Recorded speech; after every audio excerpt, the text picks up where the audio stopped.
महाराष्ट्रापासून करा. फुलेंचा आदर्श समोर आणा आपल्या. तुम्हाला डिप्रेशन आलं, डिप्रेशन मला कसं काही करायचं लक्षात घ्या. मधु केळा आपल्या डोळ्यासमोर आणा, आरती डोगरे आपल्या डोळ्यासमोर आणा. याच्याही पलीकडे मी तुम्हाला काय सांगितलं की फारच आपली परिस्थिती जर समजा वीक असेल तर ती साळुंखे नावाची मुलगी आपल्या समोर आणा, लक्षात घ्या.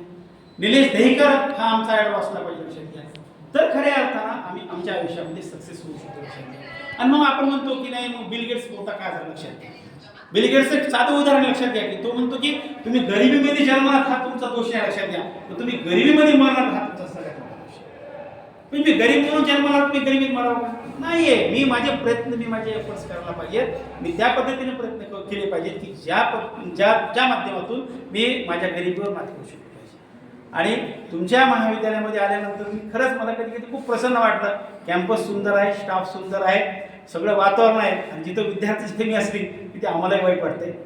जे काही विद्यार्थी आहेत लक्षात घ्या, तेवढ्या विद्यार्थ्यांनी जर समजा आज ठरवलं की मला वयाच्या या टप्प्यावर या क्षेत्रामध्ये पुढे जायचंय, मला हे काम करायचंय, तर निश्चित पद्धतीनं तुम्ही सक्सेस होऊ शकता.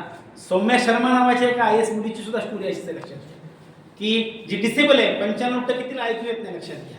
आणि पहिल्या प्रयत्नात IAS होते, लक्षात घ्या. ही सक्सेस स्टोरी आम्ही वाचली पाहिजे की 95% तिला ऐकू येत नाही, लक्षात घ्या. तिला एक्झाम सुद्धा द्यावं लागली तर तिला ते कानामध्ये ते हिअरिंग घालावं लागलं, लक्षात घ्या. आणि विचार करा की ती मुलगी डिसेबल मधून न जाता ती ओपन मधून IAS होती. म्हणजे याचा अर्थ निसर्गानं जर समजा तिला हा जर पाठ तिचा जर समजा वीक केला असेल तर निश्चित पद्धतीने तिला कुठं ना कुठेतरी तिची ती उणीव भरून करण्याचा प्रयत्न केलेला आहे. पण त्या उणीवा तिने स्वतःतल्या ओळखल्या. ही माझी उणीव आहे, ते माझ्याकडे चांगलं करा. तुमच्या सगळ्यांकडे खूप चांगल्या प्रकारचं पोटेन्शियल आहे.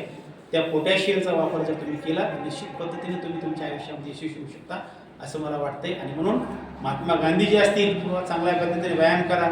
APJ अब्दुल कलाम सारख्या व्यक्तीचं खूप छान मत आहे, लक्षात घ्या.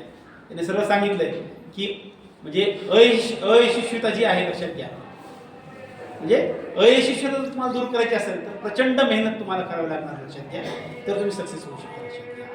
किंवा नेल्सन मंडेलासारखा जो माणूस आहे की 27 वर्ष एकाच गोष्ट स्ट्रगल करतो, लक्षात घ्या. तो म्हणजे जो काही तिथं रंगभेद होता तो मला दूर करायचा आहे, नक्षलवाद मला दूर करायचा आहे. आणि 27 वर्षानंतर नेल्सन मंडेला सक्सेस होते, लक्षात घ्या. तर ह्या सक्सेसमध्ये जर आपण वाचल्या तर निश्चित पद्धतीने तुम्हाला फायदा होऊ शकतो असं मला वाटतंय. माझ्या ह्या बोलण्यामध्ये तुम्हाला जे काही चांगलं वाटलं ते तुम्ही स्वीकारा. आणि जे तुम्हाला वाईट वाटलं खऱ्या अर्थानं ते तुम्ही त्यागण्याचा प्रयत्न करा, हे मी तुम्हाला सांगेन.